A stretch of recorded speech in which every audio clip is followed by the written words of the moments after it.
बिस्मिल्लाहिर्रहमानिर्रहीम, अस्सलाम वालेकुम। आप फैज़ान रिज़वी न्यूज़ देख रहे हैं। आज जुमा 11 जुलाई है और हम बात कर रहे हैं मशरिक़ वस्ता की सूरत हाल, जहाँ आज भी 30 मज़ीद शहादतें गज़ा की पट्टी के अंदर रिपोर्ट हुई हैं और इन 30 में से 10 वो थे जो कि एड सीकर्स थे, यानी कि इमदाद लेने की कोशिश कर रहे थे, जो कि अमेरिका की जानिब से जो इमदादी मराकज़ ओपन किए गए हैं। मैं आपको बता दूं कि जब से वो इमदादी मराकज़ ओपन हुए हैं तब से लेकर आज तक 798 जो एड सीकर्स हैं उनकी शहादतें गज़ा की पट्टी के अंदर रिपोर्ट हो चुकी हैं। और अब ये जंग जो है, ये ऑपरेशन, ये गज़ा से फैलाते फैलाते वेस्ट बैंक तक ले जाने की प्लानिंग इन सहूनियों की जानिब से की जा चुकी है। अब आप ये सोच रहे होंगे कि नेतन्याहू जो कि अमेरिका के दौरे पर था, 4 रोज़ा दौरा मुकम्मल करके नेतन्याहू आज वापस इसराइल पहुंचा और इस दौरे का एजेंडा, एक नुकाती एजेंडा था जंग बंदी के, गज़ा की जंग को बंद किया जाएगा। और यहाँ पर ये इस जंग को मगरबी किनारे तक फैलाने की प्लानिंग क्यों कर रहे हैं। मैं आपको बता दूं कि इस दौरे के बाद, बल्कि इस दौरे के दौरान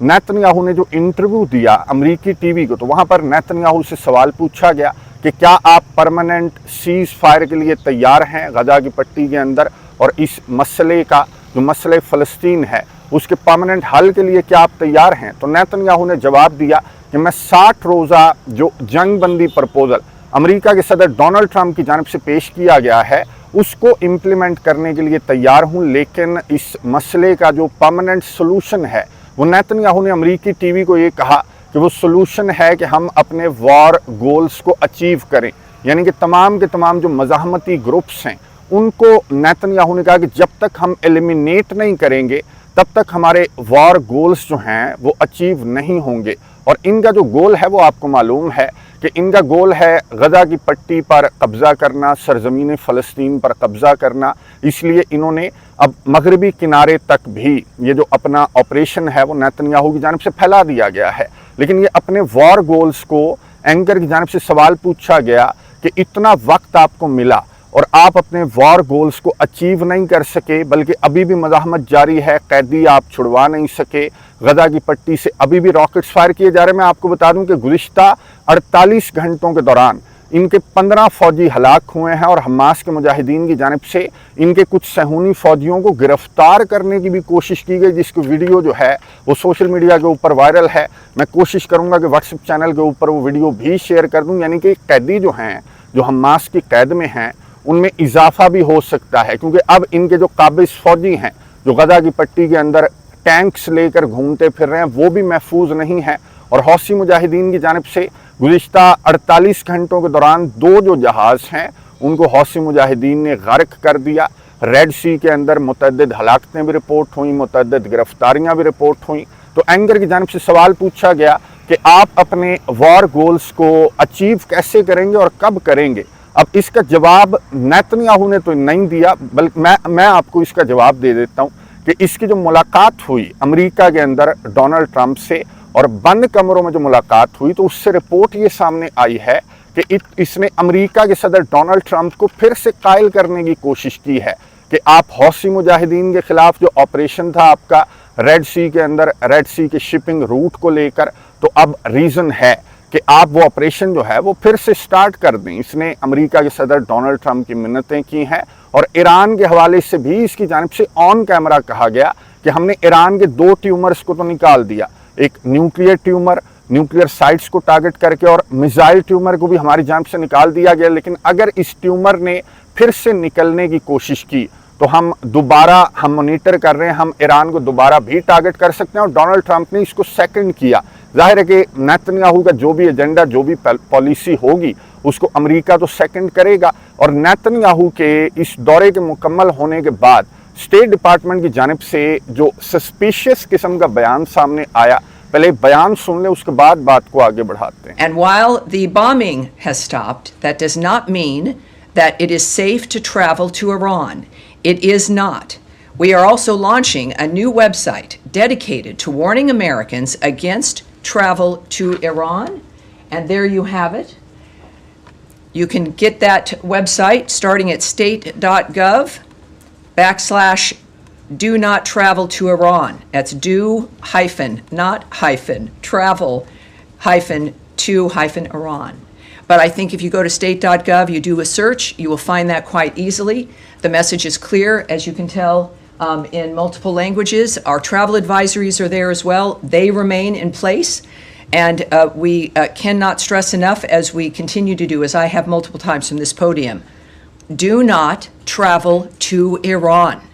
especially those of you who are the dual citizens, who have Iranian heritage. It is not safe for anyone to travel to Iran. गुफ्तगू आपने सुनी स्टेट डिपार्टमेंट की तर्जमान की, जिन्होंने 2-4 मरतबा ये कहा कि do not travel to Iran, यानी कि ईरान सफ़र करने से गुरेज करें, चाहे वो बमबारी ख़त्म हो गई है, चाहे ईरान की न्यूक्लियर साइट्स को हमने टारगेट कर दिया है, लेकिन अभी भी इन्होंने अमरीकी शहरियों को मना किया कि ईरान ट्रैवल करने से गुरेज किया जाए। उसकी एक वजह तो ये है कि ईरान की जानिब से जो ऑपरेशन किया जा रहा है, इस जंग के बाद जो ईरान की जानिब से ऑपरेशन किया जा रहा है, तो ईरान जो है, अमेरिका ये समझता है कि ईरान अमरीकी शहरियों को बिला वजह ईरान की जानिब से गिरफ्तार किया जा रहा है, और ईरान अपना गुस्सा, अपनी फ्रस्ट्रेशन जो है वो अमरीकी शहरियों पर निकालने की कोशिश करेगा। और दूसरी इसकी रीज़न ये है कि जब तक जो न्यूक्लियर टॉक्स हैं, जो जोहरी मज़ाकरात हैं,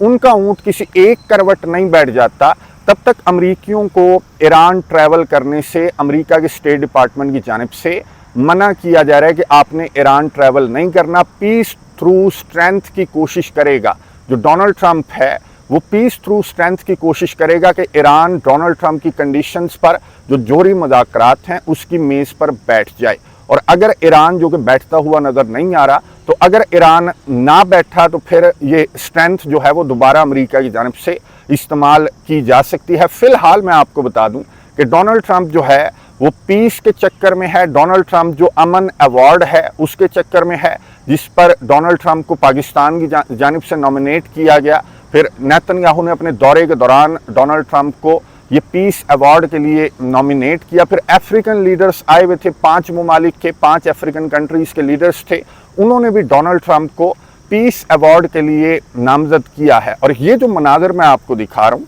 ये शाम के मनाजिर हैं, ये दमिश्क के मनाजिर हैं, ये इसराइल के मनाजिर नहीं हैं। इसराइल के अंदर तो आपने इस तरह के जो बोर्ड्स हैं, इस तरह के जो बैनर्स हैं, वो आपने इसराइल के अंदर तो देखे होंगे, लेकिन ये दमिश्क के अंदर डोनाल्ड ट्रंप का शुक्रिया अदा किया जा रहा है। जो शाम के सरबराह अहमद अल शर्रा हैं, उनकी जानिब से ये बैनर्स आवेज़ा किए गए हैं। इसके ऊपर जो अरबी में इबारत लिखी हुई है उसका मैं आपको तर्जमा बता दूं, strong leaders make peace, the Syrian people thank you. ये सीरियन पीपल्स की जानिब से डोनाल्ड ट्रंप को शुक्रिया अदा किया जा रहा है। और ये कहा जा रहा है कि स्ट्रॉन्ग पीपल, जो मजबूत लीडर्स होते हैं, वो अमन की कोशिशें करते हैं। इसलिए जो शाम के सरबराह अहमद अल शर्रा हैं, उनकी जानिब से भी अमन की बहुत ज़्यादा कोशिशें की जा रही हैं। और यही वजह है कि मुत्तहिदा अरब अमारात के अंदर जो अबू मोहम्मद अल जुलानी अहमद अल शर्रा हैं, वो मुत्तहिदा अरब अमारात के दौरे पर थे। और इस दौरे के दौरान खबर ये सामने आई कि अहमद अल शर्रा ने एक खुफिया मुलाकात भी की है।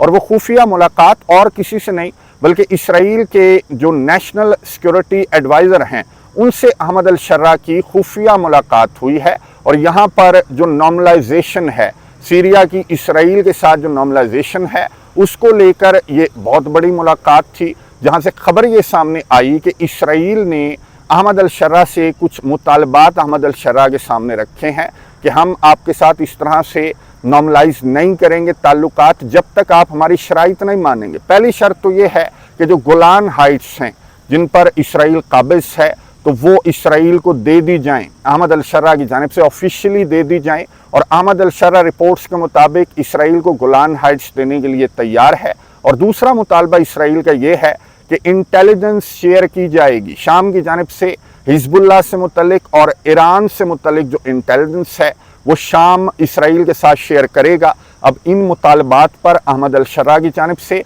जो शाम के लीडर हैं, उनकी जानिब से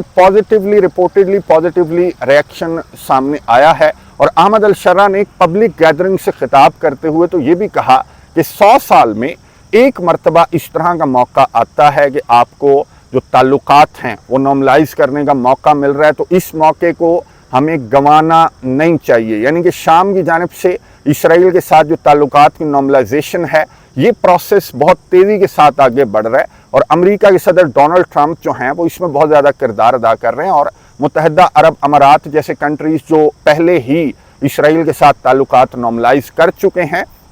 تو ان کی جانب سے بھی کردار ادا کیا جا رہا ہے۔ اور لاسٹ بٹ ناٹ لیسٹ، یہاں پر یہ جو بینرز آویزاں کیے گئے ہیں، یہاں پر آپ کو محمد بن سلمان کی تصاویر بھی نظر آئیں گی، کیونکہ محمد بن سلمان ہی تھے جنہوں نے ڈونلڈ ٹرمپ کے دورہ سعودی عربیہ کے دوران ڈونلڈ ٹرمپ سے ریکویسٹ کی تھی کہ آپ شام پر سے سینکشنز ہٹا دیں، اور جو حیت تحریر الشام ہے جس کو دہشت گردی کی فہرست میں امریکہ کی جانب سے ڈالا گیا تھا، تو دہشت گردی کی فہرست سے حیت تحریر الشام کا نام نکالنے کا مطالبہ اور یہ کوششیں اور کاوشیں محمد بن سلمان کی جانب سے کی گئی تھیں۔ اور اب میں آپ کو بتا دوں کہ امریکہ کی جانب سے آفیشلی جو سیریا کے سربراہ ہیں، شام کے سربراہ، ان کا نام بھی دہشت گردی کی فہرست سے نکال دیا گیا ہے، سینکشنز بھی شام پر سے ہٹا دی گئی ہیں، اور حیت تحریر الشام کا نام بھی جو دہشت گردی کی فہرست ہے اس سے نکالا جا رہا ہے۔ اور شام کے سربراہ احمد الشرع کے سر پر جو امریکہ کی جانب سے انعام رکھا گیا تھا، تو وہ انعام بھی امریکہ نے ہٹا دیا ہے۔ اور ان مہربانیوں کے عوض امریکہ کیا چاہتا ہے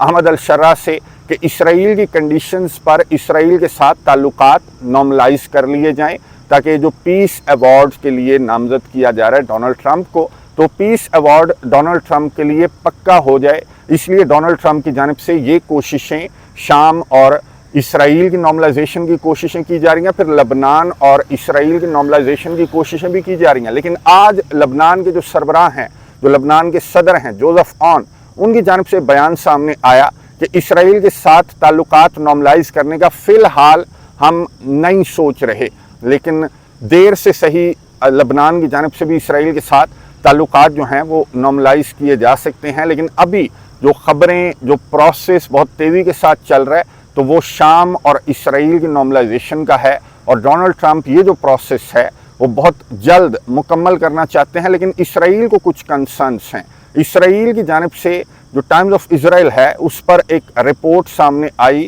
اس رپورٹ میں یہ کہا گیا کہ اسرائیل کے آفیشلز کو بند کمروں کے اندر سیریا پر یا سیریا کے سربراہ پر اسرائیل کو ابھی شک ہے۔ سیریا کے ساتھ تعلقات اسرائیل اتنی آسانی سے نارملائز نہیں کرنا چاہتا، کیونکہ سیریا کا جو ماضی ہے یا سیریا کے جو سربراہ کا ماضی ہے اس کو لے کر اسرائیل کو بہت زیادہ کنسرنس ہیں، اور اسرائیل یہ سمجھ رہا ہے کہ سیریا کے سربراہ احمد الشرع کی جانب سے اسرائیل کو دانے ڈالے جا رہے ہیں، اور پھر تعلقات نارملائز کر کے ابھی تو محمد بن سلمان کی تصاویر سامنے لائی جا رہی ہیں، اور جب تعلقات نارملائز ہو جائیں گے تو ترکیہ کے صدر رجب طیب ایردوان کو، جو شام کے سربراہ احمد الشرع ہیں، وہ فرنٹ پر لے آئیں گے، اور ترکیہ جو ہے وہ سلطنت عثمانیہ کو بحال کرنا چاہتا ہے۔ یہ ٹائمز آف اسرائیل کی جانب سے لکھا گیا، یہ اسرائیلی اینالسٹس بھی یہ باتیں کر رہے ہیں۔ آپ کو معلوم ہے کہ برطانیہ سے پہلے یہ جو سرزمین فلسطین ہے یہ آٹومن ایمپائر کے انڈر ہی تھی، تو اسرائیلی یہ سمجھتے ہیں کہ ترکیہ جو ہے وہ چوری چھپے سے یہاں پر آئے گا، شام کے اندر قدم جمائے گا۔ جو بیسس ہیں ان کے مذاکرات بھی شام کے سربراہ احمد الشرع سے ترکیہ کے صدر رجب طیب ایردوان کے چل رہے ہیں کہ یہاں پر مجھے کوئی بیسس جو ہیں وہ شام کی جانب سے پرووائڈ کیے جائیں، اور شام کی جانب سے ترکیہ کو بیسس بھی پرووائڈ کی جائیں گی۔ اور اس کے بعد اسرائیل یہ سمجھتا ہے کہ ترکیہ جو ہے وہ سلطنت عثمانیہ کو بحال کرنے کی کوشش کرے گا۔ تو یہ جو کنسرنس ہیں یہ دور ہو جانے کے بعد اسرائیل کی جانب سے شام کے ساتھ تعلقات نارملائز کیے جا سکتے ہیں۔ لیکن جتنی تیزی کے ساتھ یہ پروسیس جاری ہے تو لگتا یہ ہے کہ چند ہفتوں یا میکسیمم چند مہینوں کے اندر یہ جو نارملائزیشن والا معاملہ ہے یہ مکمل ہو جائے گا، اور شام جو ہے وہ اسرائیل کے ساتھ تعلقات کو نارملائز کر لے گا۔ اب دیکھنا یہ ہے کہ کیا ایران جو ہے وہ امریکہ کی کنڈیشنز پر یہ ماحول دیکھتے ہوئے کہ امریکہ اگر میدان جنگ اس وقت خاموش ہے، تو سفارتی میدان میں نے آپ کو بتایا کہ بہت زیادہ شور ہے، اور یہاں پر سفارتی میدان کے اندر اسرائیل اور امریکہ جو ہیں ان کی بہت زیادہ یہ ایک طرح سے اچیومنٹس ہیں کہ یہاں سے مشرق وسطیٰ سے انہوں نے رشیا کو بھی فارغ کر دیا، اور ایران کو یہ ویک کرنے کی کوشش کر رہے ہیں، ایران کے گروپس کو یہ ایلیمینیٹ کرنے کی کوشش کر رہے ہیں، اور جو گرد و نواح ہے اسرائیل کا، جیسے سیریا ہے یا پھر لبنان ہے، ان کے ساتھ یہ تعلقات نارملائز کرنے کی کوشش کر رہے ہیں۔ اور اسرائیل کے لیے ایک اچھا ماحول جو ہے وہ ڈونلڈ ٹرمپ کی جانب سے بنانے کی کوشش کی جا رہی ہے سفارتی میدان کے اندر۔ اور اگر میدان جنگ میں دوبارہ کودنے کی ضرورت پڑی، اگر اسرائیل کے لیے یہ سازگار ماحول نہ بنا، تو پھر ڈونلڈ ٹرمپ کی جانب سے جس طرح سے اسٹیٹ ڈپارٹمنٹ کے ترجمان نے بھی کہا اور اسرائیل نے بھی ڈونلڈ ٹرمپ سے مطالبہ کیا کہ واپس آؤ اور اس جنگ کو جوائن کرو، ہمارا ساتھ دو، جب تک ہم اپنے وار گولز کو اچیو نہیں کر لیتے۔ بہت امپورٹنٹ دن ہے، آنے والے دن بہت امپورٹنٹ ہیں، اسپیشلی یہ شام اور اسرائیل کی نارملائزیشن والی جو بات چیت چل رہی ہے بند کمروں کے اندر، اس کو لے کر بھی، اور ایران اور امریکہ کے مذاکرات کو لے کر بھی نظر رکھیں گے۔ آپ کو اپڈیٹس دیتا رہوں گا، اور اگلی ویڈیو کے اندر ایک اور ملاقات متحدہ عرب امارات کے اندر ہی ہوئی ہے، لیکن وہ اس طرح سے خفیہ ملاقات نہیں تھی، اوپن ملاقات تھی۔ اس ویڈیو کے اندر اس کی ڈیٹیلز آپ کو اس لیے نہیں بتا رہا کیونکہ وہ ملاقات جو ہے وہ یورپ سے ریلیٹڈ ملاقات ہے، اور وہ ولادیمیر پوٹن کے لیے جو ملاقات متحدہ عرب امارات کے اندر ہوئی، تو ولادیمیر پوٹن کے لیے کنسرننگ ملاقات تھی، جس پر نیکسٹ ویڈیو کے اندر بات کریں گے۔ اندھیرا بھی ہونا سٹارٹ ہو گیا ہے، تو نیکسٹ ویڈیو تک کے لیے اجازت دیجیے۔ اللہ حافظ۔